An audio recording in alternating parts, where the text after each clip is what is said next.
Hello and welcome to Dragnet Live from OTRGold.com. I'm your host, Austin Bach. Thank you for being here.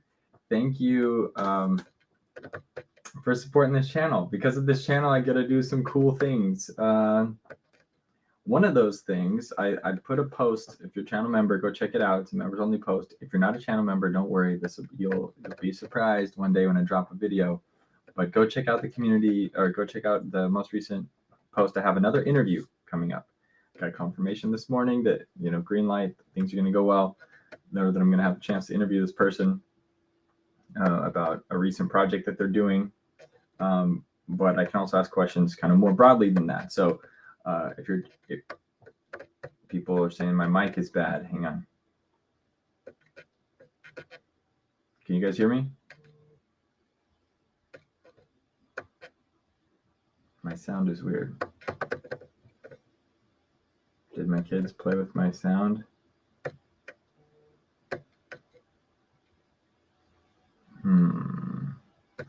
I don't see it.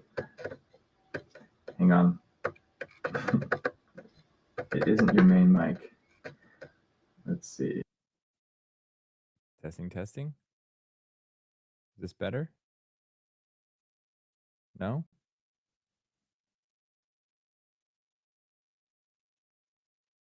Tapping sounds. Okay, if it doesn't sound, it's probably coming from my computer. I mean, it's probably from that camera. I sound like I'm in a can. Okay, this is not good. Okay, let me try one more thing. I'm going to switch the mic and then switch it back and we'll see. Okay, is it better now? Better? Hopefully? Okay. Well, thanks, guys.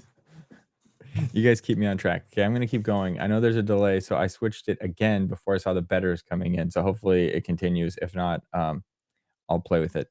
But as I was saying, if you missed it, because of the growth of this channel, I have some opportunities to do some awesome things. And so the teaser is I have an upcoming interview with somebody about a project they're working on. And so keep an eye out for that. It'll be dropping. I'm also going to be re-releasing the one with Peggy Weber on this channel, on the larger channel. So keep an eye out for that. Sweet. But if this is your first stream, hello, welcome. Please tell us where you're tuning in from. Drop a thing in the chat. We chat doesn't have to be about the show, but we, do keep it positive. We had some crazy comments recently. We don't want any of that. This is a fun community. Let's keep it that way. Okay. So that being said, we're here every Monday, Wednesday, and Friday at 9 a.m. Pacific, listening to one episode of Dragnet until we've listened to all 310 episodes currently available. Today, we're listening to episode 232. Title is The Big Bid. I almost read that as The Big Bird, but that is Sesame Street. That is not what we do here. Let me tell you about it. There is a thief that's going around stealing merchandise from stores. Hang on. Trying to pull it up. I had the description here before. There's no MO. There's no common way that this guy commits these crimes. So our job is to find him today. Sweet. Here we go. So let me share my screen and get today's show started. Also, a reminder, there's still time to order a ornament. I don't have one here. I'll grab one and then I'll show you at the end.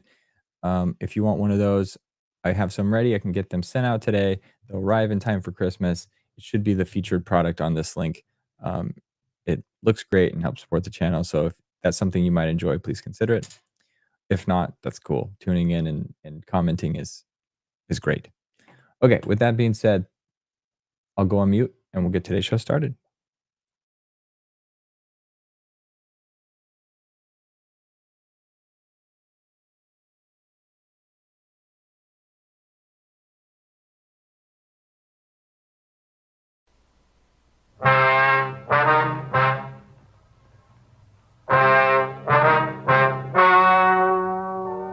Ladies and gentlemen, the story you are about to hear is true.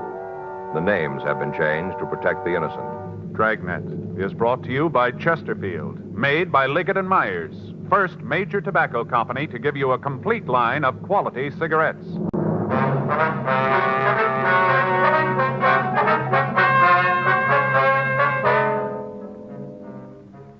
You're a detective sergeant. You're assigned to burglary detail. You get a call that a clothing store in Hollywood is suffering losses. The value of the stolen property is over $12,000. There's no lead to the identity of the thief, no pattern to his M.O. Your job, get him. Today, you'll hear these three words everywhere. Chesterfield's for me. The cigarette tested and approved by 30 years of scientific tobacco research. Chesterfield's for me. The cigarette with a proven good record with smokers. And first cigarette to have such a record. Chesterfield's for me. Chesterfield gives you proof of highest quality, low nicotine. The taste you want, the mildness you want. The Chesterfield you smoke today is the best cigarette ever made. And best for you.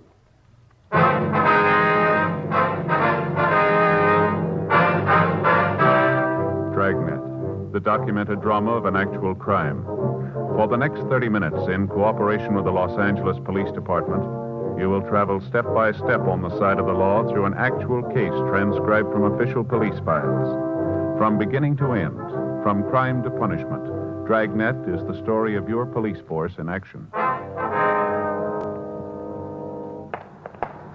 It was Wednesday, June 3rd. It was hot in Los Angeles. We were working the day watch out of burglary detail. My partner's Frank Smith. The boss is Captain Bernard. My name's Friday.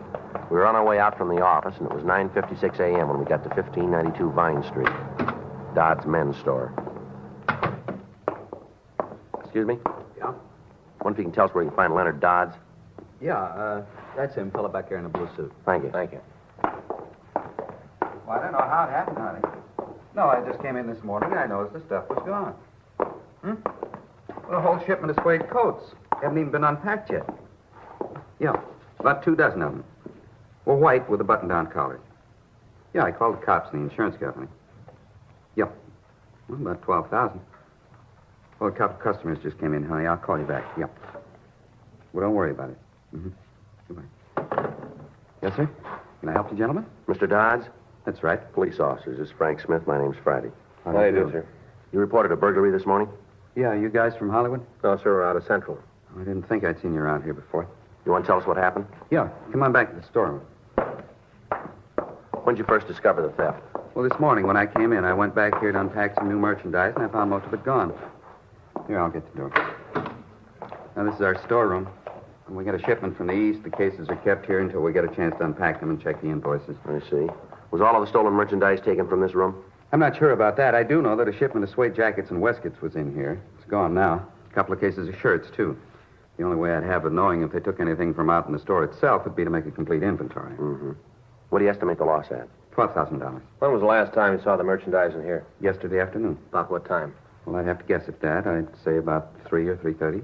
How many doors are there to the store here? Just the front one in the back, opens into an alley. What if we could see the rear door? Sure. Back this way. One of the first things I thought of, too, but it was locked. You opened the door this morning, did you? Yes, I found the stuff gone, then I checked the door. It was still locked. Uh-huh. You have an alarm system in the store? Yes, didn't go off last night, though. I see. Here's the door. You can see for yourself there's nothing wrong with the lock. How about it, Joe? No, there's no signs of it, Jimmy. Well, that's what I thought, too. I looked pretty close. Couldn't see any sign of where they got in. How about windows? Possible they got in through a window? No, I'm sure of that. Only 2 we've got are in the tailor shop. Here. Well, you can see them up there. Good 10 feet and barred. They couldn't have gotten in there. All right, we'll have our crime lab take a look. Who has keys to the place? Well, I've got one. Yes, sir, but who else? Well, they're just me and Al. Al? Yeah, Al Baker. He's sort of the assistant manager. Whenever I'm not around, he takes charge of things. Could we see him? Well, you can when he comes in. Listen, I don't want you to give him any trouble. I'd trust him with anything at all. I don't want you asking him a lot of embarrassing questions. All right, sir. How long has he worked for you? Oh, I guess it's been about 5 years. I don't think I could run the place without him. Sure wouldn't want to try. I see. Besides this Baker, how many people do you have working for you in the store? 3 others full-time. During rush periods, I call in extra help. You give us a list of their names? Yes. But you can be sure of one thing. What's that? Isn't anybody who works at the store did this.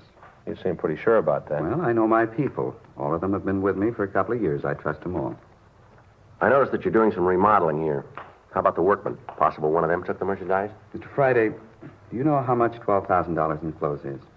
Yes, sir, I have an idea. The both of you couldn't carry it in one trip. Not in a couple of trips. Whoever took those clothes was here a long time, and he worked hard getting them out of the store. Yes, sir, but about the workmen? It couldn't have been one of them.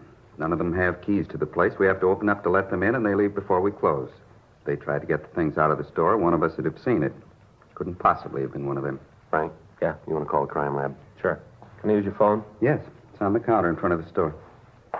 I just don't understand it. Sir? Just doesn't seem to be any way they could have gotten all of the clothes out. No way at all. Well, they must have found one. 10:38. The crew from the crime lab arrived and went over the place. The whole store was checked, and all entrances and exits of the store were checked for fingerprints.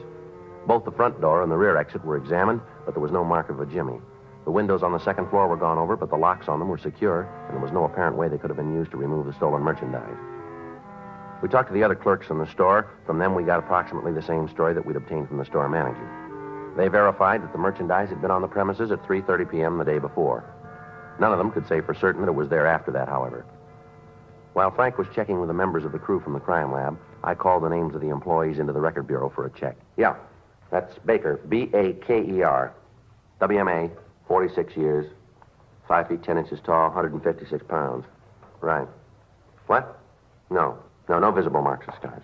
Right. Joe, I got something for you. Okay, if you'll check the names, I'll give you a call later. Right. What do you got? Come on upstairs. I got talking to Lee, and I figured from what they found, the merchandise had to be taken out in the daytime. Lee goes along with that? Yeah. The way the doors look, if they were open, somebody used a key. Mm-hmm. He thinks like we do, that somebody took the cases out, planted them, then picked the stuff up last night. Well, what do you got up here? Window that opens out on the roof of the next building. We checked the lock. It hasn't been tampered with. Yeah. Come on.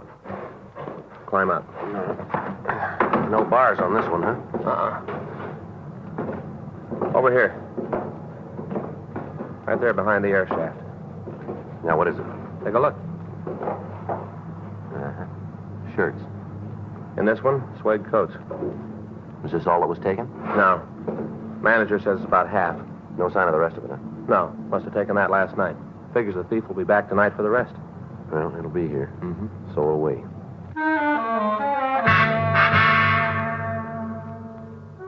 We asked the manager of the clothing store to keep watch on the cases of stolen merchandise while we made arrangements to place a stakeout on them.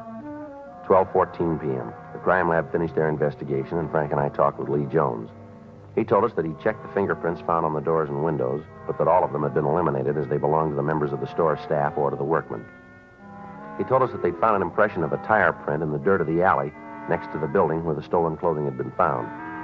He went on to say that they'd checked and had found that the truck belonging to the plaster contractor had tires of the same type that had left the impression. The canvass was made of the tenants in the building next to the clothing store, but they could give us no new information on the possible identity of the thief. 3:52 p.m. We checked back with the record bureau on the list of names of store employees. Yeah. When was that? Uh-huh. How long? You get out clean? Mm-hmm. Nothing on the rest of them, huh? Yeah. Okay, thanks. Bye. Anything? Yeah. They checked the names, came up with one possible. Yeah. The assistant manager, Al Baker. Yeah. He's done time for burglary. The record bureau had come up with the information that Alfred Roger Baker had been arrested in 1943 for burglary. He'd been tried and convicted on 3 counts. He'd spent a term in the state penitentiary at San Quentin, and he'd been released. Since that time, he apparently had led the life of an exemplary citizen. 4:07 p.m. Frank and I took him to the office of the clothing store to talk to him. Sit down, Baker. Sure. What's this all about? You don't think I had anything to do with this burglary, do you? How many times have you been arrested? Why do you ask that? We just want an answer. You seen the record? We've seen it. You know without me telling you. We'd like to hear it from you. I was arrested once. I did the time. I'm clean since then. I thought when you did the time and they let you out, you didn't owe anybody anything. Yes, that's right. Well, then what are you guys hopping on me for? I just work here. I mean, just because I did a hitch for burglary, that I had anything to do with this. We didn't say you did. Well, you're sure acting like I did, bringing me in here talking about how I was arrested. Sure acting like you think I had something to do with this one. Well, you look good for it. How do you figure that? You got the only other key to the door. Look, I don't like to bring this up. Maybe you bright cops haven't thought about it, but who says Dodds couldn't have done it himself? What do you mean? Well, he's in trouble, big trouble. This would be an easy way out of it. All right, you tell us. Well, all the stuff is insured. It'd be pretty sweet for him to lift the merchandise, collect on the insurance, and then sell the stuff, too. It'd come out real good. That's the way you got it figured, huh? I'm not trying to figure it anyway. All I know is that you guys are trying to wrap something around me that doesn't fit, and I want no part of it. Come right down, it must be a couple of guys' work here could have done it. Well, the way we got it, the thief used a key. Well, that brings us right back to Dodds. Well, if he's in trouble financially, then why is he doing all this remodeling? He hasn't got much choice. He's got to brighten this place up or he's going to lose what business he's got. You check into him. You look it up. You'll see what I'm talking about. It makes a lot more sense than you hauling me in here. Can you account for your time last night? From when? From the time you left here. Yeah, I can give you every minute. All right, go ahead. I left here at 6:30. That's the time I always leave. Who was here when you left? You mean who locked up? That's right. Leonard. He always locks up, always. Where'd you go after you left? Went up to the corner and had a beer. That's like always, too. Anybody in the bar know you? Yeah, the bartender and the waitress. They'll vouch for you? Well, sure they will. All right, go ahead. After I left there, I drove home. What time did you leave the bar? About 7:10. I had one beer, smoked 2 cigarettes, put a nickel in the nut machine on the bar, and went home. I left at 7:10. Sure wish I knew you were going to want to know all this. I'd have been more careful about remembering. I forgot how many nuts I got from the machine. I'll take a wild guess and say 14. I got no way of proving that. You'll have to take my word for it. What time did you get home? About 7:50. Where do you live? Out in the valley. Traffic's heavy going out at the pass that time, and it took me 10 minutes longer than it usually does. You prove when you got home? Yeah, I can. How?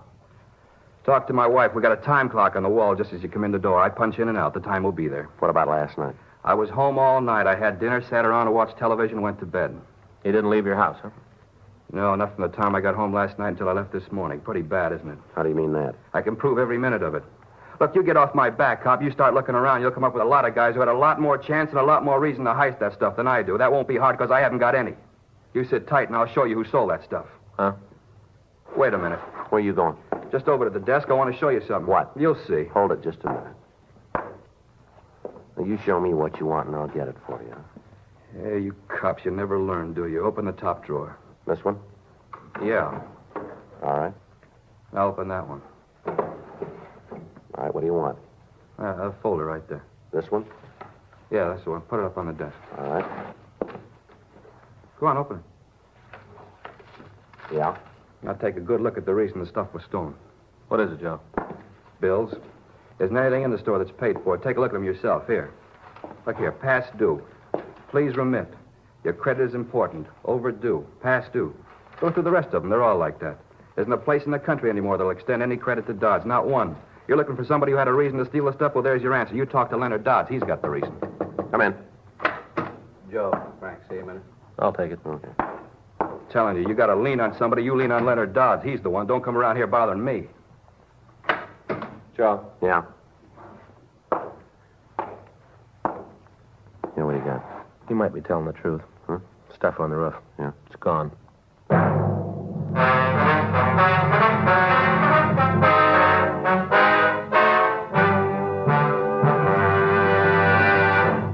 You are listening to Dragnet, the authentic story of your police force in action.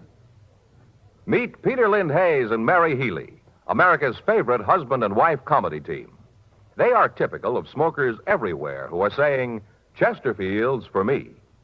Mary says, I've smoked regular-sized Chesterfields for about 7 years. Guess that ought to prove how I feel about Chesterfield's taste and mildness. Peter says, Chesterfields for me, too. As far as I'm concerned, King is the only size.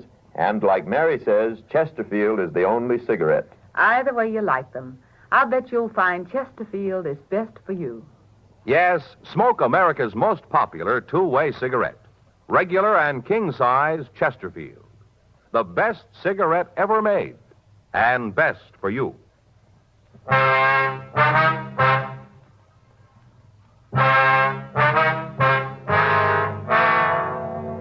With the removal of the remaining packages on the roof, our main opportunity of catching a thief was gone. We questioned the people in the store about it. From them, we learned that the manager, Leonard Dodds, had brought the cases of clothing into the store himself. We talked to him, and he offered as an explanation the fact that the insurance company wouldn't like him leaving the supply of expensive suede coats up on the roof.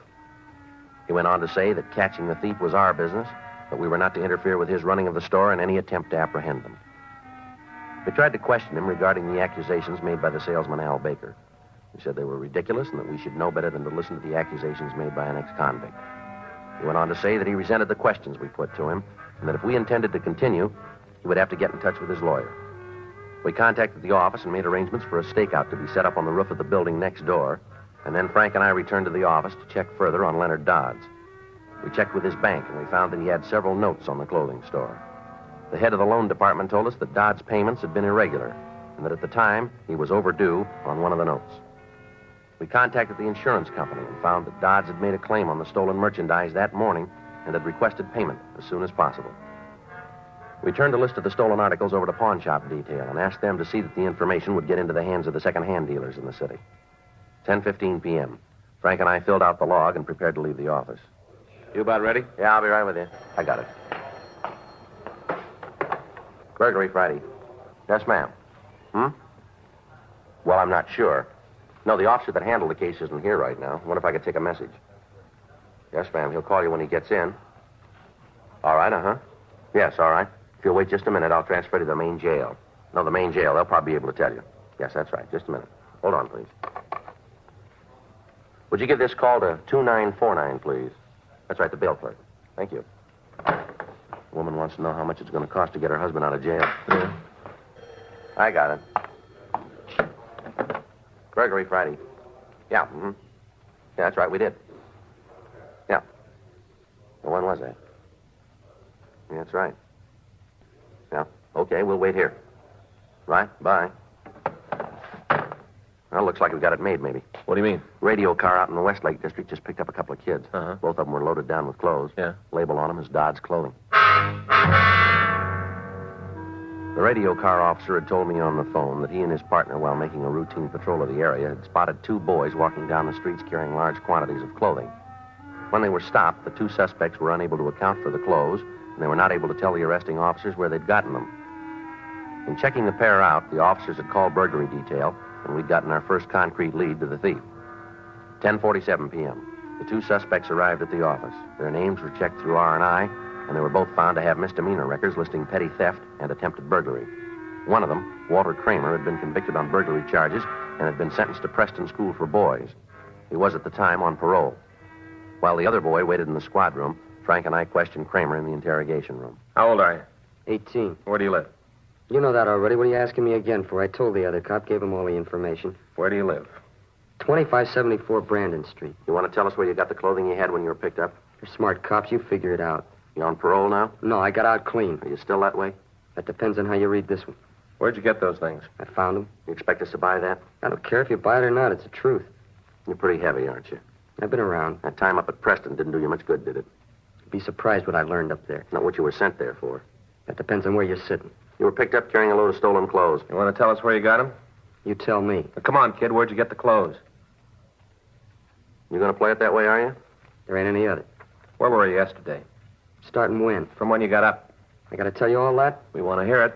Pretty dull. All right, go ahead. Well, I got up about noon. You got a job? Yeah. Where? Around. What do you do? Nothing. I'm a philosopher. I study people. I just sit around all day and study people. How do you live? Stay with my folks. They pick up the tab. Go ahead. With what? What you did yesterday. Told you, I got up about noon. Had some breakfast, then went over to Harry's. That's the boy you were picked up with? Yeah, I went over to his house, sat around and watched the television. How long were you at his house? Maybe 6. Sat around and talked philosophy. Talked and watched the old movies. What'd you do then? Left and went out to study people. Where'd you go? Went down, played a couple of games of pool, had something to eat. And after that? Went out to a movie. You got any way of proving that? Sure, talked to Harry. See your alibi? Yeah, you talk to him. He'll tell you. Now, you may not know this, but he's in the theft as deep as you are. I got some information for you, cop. Neither one of us is in on it at all. All right, get your coat. Where you taking me? City jail. You gonna book me? You called it. How about Harry? Well, how about him? He going too? Yeah. What charge? Suspicion 459 PC. Burglary? That's right. Come on. You mean that stuff is really stolen? That's right. You're telling me right? Yep. It ain't true. You tell us about it. No, I mean, Harry and me didn't steal this stuff. At least not the first time. What do you mean by that? Well, we stole it. Yeah, you got us cold for that. But not the first time. Well, where'd you get it? From a garage? That's the truth. We stole the stuff from a garage. Where is the place? I'll show you. There's a lot more stuff there. A lot more. Clothing? Yeah. Whose garage is it? I don't know. Harry and me were walking around out there, and we saw this truck pull up. Guy got out and unloaded some packing cases. When was all this? Last night, the way the garage looked, though, it wasn't the first time. The place was loaded. A lot of shirts, coats, suits, all kinds of things. Harry and me figured that we might as well help ourselves. But we didn't steal the stuff originally, not the first time. What's the address where the garage is? I don't know, up on Shortdale Avenue near the lake. All right, we take you up there. Will you point it out for us? Sure, I'll show you. I want to see him get his, get it real good. What do you mean? Imagine having a garage full of stolen things. Terrible, that's what it is. Is that right? Sure. The important thing is that you know that we didn't steal it the first time. You got to believe that. We didn't steal it the first time. Is there really a difference?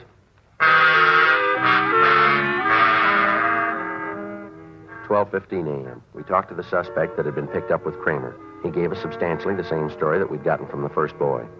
They both agreed to take us out to the garage where they'd found the stolen merchandise. Before we left the office, we put in a call to the clothing store, but there'd been no report from the stakeout on the roof. The two suspects directed us to drive out toward Silver Lake.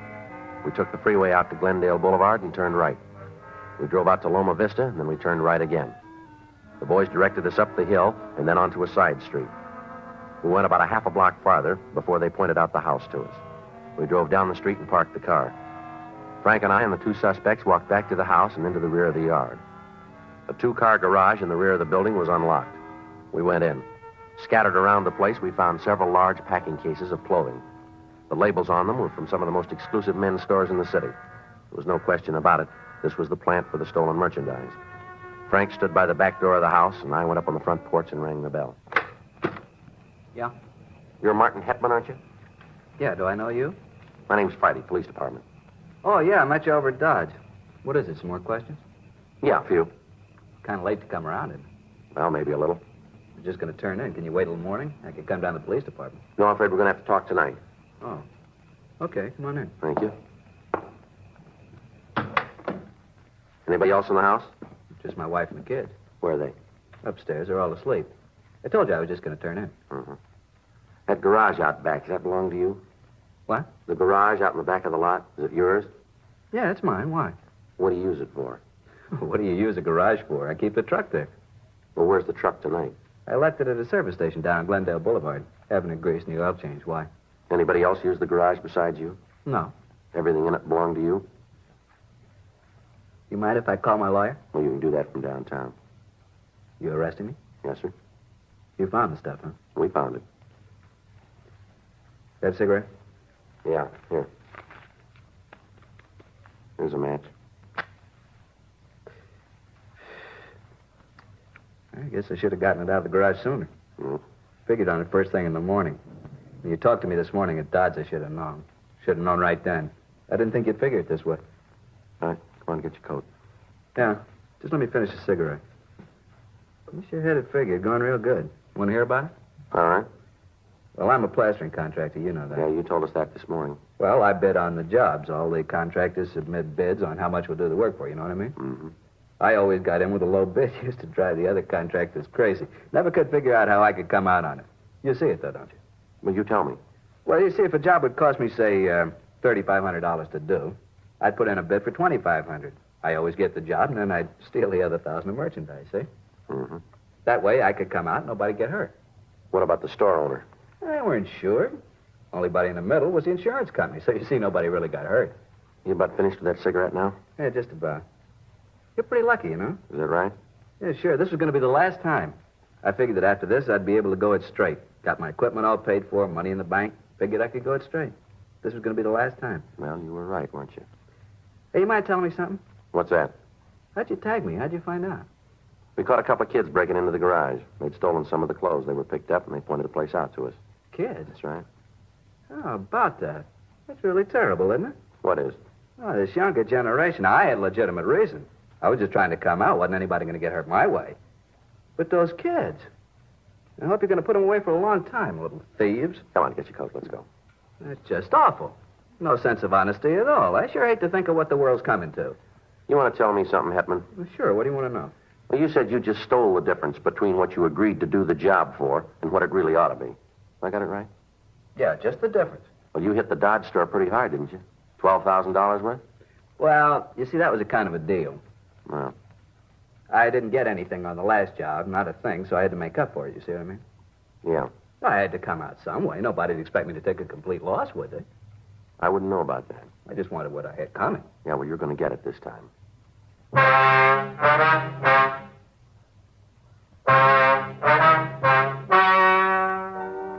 The story you have just heard is true. The names were changed to protect the innocent. On October 17th, trial was held in Department 89, Superior Court of the State of California, in and for the County of Los Angeles. In a moment, the results of that trial. Now, here is our star, Jack Webb. Thank you, George Fenneman.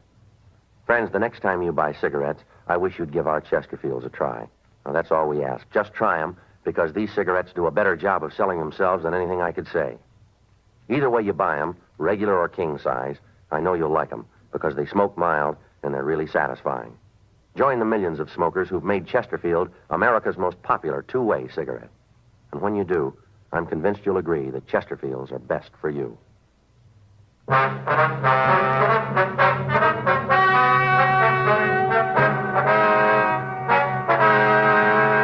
Martin Averill Hetman was tried and convicted of burglary in the second degree, 4 counts, and received sentence as prescribed by law.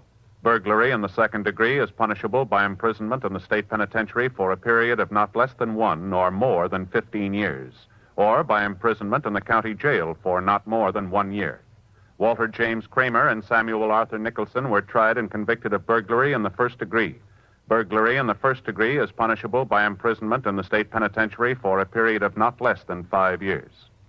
This is the year that the March of Dimes has started its polio prevention program. And your dimes and dollars are going to determine just how far this program is carried out. Join the March of Dimes and give extra. Give extra for victory over polio. You'll be glad you did.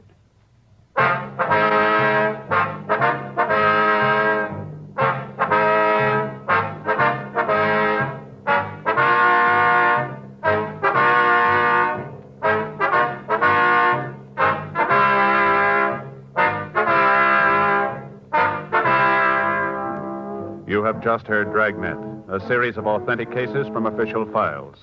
Technical advice comes from the Office of Chief of Police W.H. Parker, Los Angeles Police Department. Technical advisors, Captain Jack Donahoe, Sergeant Marty Wynn, Sergeant Vance Brasher. Heard tonight were Ben Alexander, Harry Bartell, Vic Perrin, Herb Ellis. Script by John Robinson. Music by Walter Schumann. Hal Gibney speaking. Watch an entirely different Dragnet case history each week on your local NBC television station. Please check your newspapers for the day and time. Chesterfield has brought you Dragnet, transcribed from Los Angeles.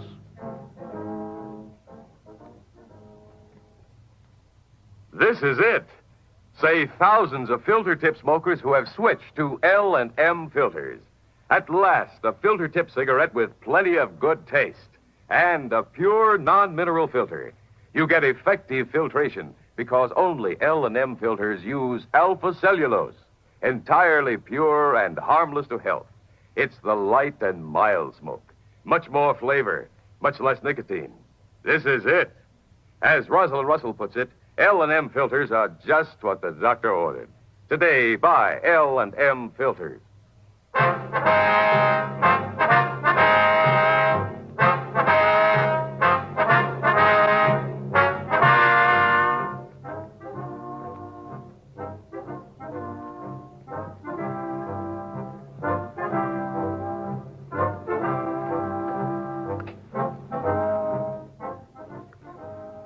Listen now to Barry Craig, next on the NBC Radio Network.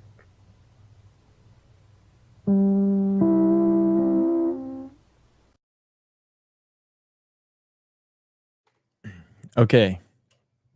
Thank you all for tuning in. Thanks for the comments today. I didn't give everybody shout outs here, so it's quick. Dirt Hermit, Nell, Ronnie, Addie, Film Noir Buff, Sam, Chris, Tune the News,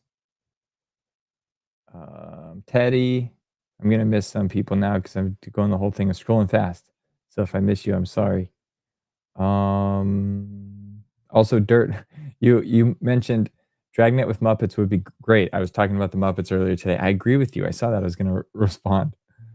Yeah, let's bring. They're rebooting the Muppets. Apparently, Jennifer Hudson and no, not Jennifer Hudson. Jennifer Lawrence and Kate Hudson. Maybe that's where I got them mixed up. Jennifer Lawrence and somebody else, I forget. They're doing like a new Muppets movie. It's focused on Miss Piggy. We'll see how this goes. But I'm a Muppet fan. I like Statler and Waldorf. Okay, so that's everybody. Thank you to Addie for becoming a channel member, and to Nell and Roscoe for the very generous super chats. Happy birthday to Ronnie. Okay, catching up on all that because I forgot to do it at the beginning. At the very end of the episode, they talk about the March of Dimes, and I've heard about the March of Dimes for a long time, but just now it hit me. Why is it called March of Dimes? Like March for Dimes would make sense because it's a fundraising thing. So I went and I looked it up to try and figure out why it's called, and it's still unclear to me. But the March of Dimes is a nonprofit started by Franklin D. Roosevelt in 1938. It was originally called the National Foundation of Infantile Paralysis, and they were raising money for the polio vaccine. So after the polio vaccine was created or invented, they then expanded their charter to focus on the prevention of other birth defects and decrease infant mortality. So it's focused on helping mothers and babies. But still, March of Dimes. So it was called National Foundation of Infantile Paralysis. According to Wikipedia, says the name March of Dimes was coined by Eddie Cantor as a pun on the newsreel The March of Time, the newsreel series The March of Time. But still doesn't explain why it's March of Dimes. So is the pun based on like dime as in like an attractive female? And since it's focused on mothers and babies, it's like March of Dimes. I don't quite get it. They just explain that he created this pun, but then don't talk about why he used dimes. So if anybody knows that, looks like somebody watched Addie or Mary, you watched a documentary on that. Does that explain further? Is it dime as in an attractive female, or is there something else that I'm just not connecting the dots? Cool. And then Addie, this is like your third call for likes. I appreciate it. Please, yeah, if you loved this deep cut, this deep dive into the March of Dimes, and I've earned that like, please click that. I think that's a dame. No, LOL. No, dame is definitely like, yeah, she's a dame, but like dime piece, like a 10. She's a 10, she's a dime. I've heard that. What? Are you kidding me? Yeah, look at this. Look at this. I searched. I've heard it. Like she's a 10, she's a dime. Okay. And let me show you, since I'm getting people are not believing me. Okay, I'm gonna share this out. Please tell me somebody else has heard of this, like dime. So I went here just to make sure, because I like to spot check. Let's go full screen. How do I do this? Oh, hang on. Dime. Okay, a 10-cent coin. Oops. What? Get out of here. A small amount of money, a very precise or well-timed pass. Like that's a dime. Okay. U.S. English, especially in African American usage. A good-looking or sexually attractive person typically uses woman. If your girl is fine, she's a dime. See also dime piece. See? She's a 10. She's a dime. Anyway, well, so look, if you learned that today and you haven't yet liked or subscribed, there you go. Look at all this deep information you get. But yeah, so like if it's not that use of dime, then why is it March of Dimes? Can someone please explain that to me? Because if it's to raise money, I would think March for Dimes would make more sense. But I don't know. Someone later in the comments drop that. But dame, dime, there's so many words for attractive people. It's crazy. Anyway, I'm gonna have to catch up on the comments because they're coming in fast now and I can't see, but I'll do that after. Hope you have a great Monday, and hope to see you back on Wednesday at 9 a.m. for episode 233. Until then. Oh, hang on. Life with Roscoe coming in with the thing right here. March of Dimes is because FDR is on the dime. Okay. Was he on the dime? Like, when did he appear on the dime? I don't know. He's so dime. Is that part of a song? Or did you just make that up? Yeah, dime used to be valuable. Yeah, guys, they stopped making pennies last week. The very last penny to ever be made was minted, I think last week or maybe 2 weeks ago. So if you find a 2025 penny, keep it. Because that's the last year they were minted. All right. Well, that's all I got. Hope you guys enjoyed it. Thank you all for being here, for commenting, and I hope to see you back on Wednesday. Until then, be safe, be happy, be good. Ciao.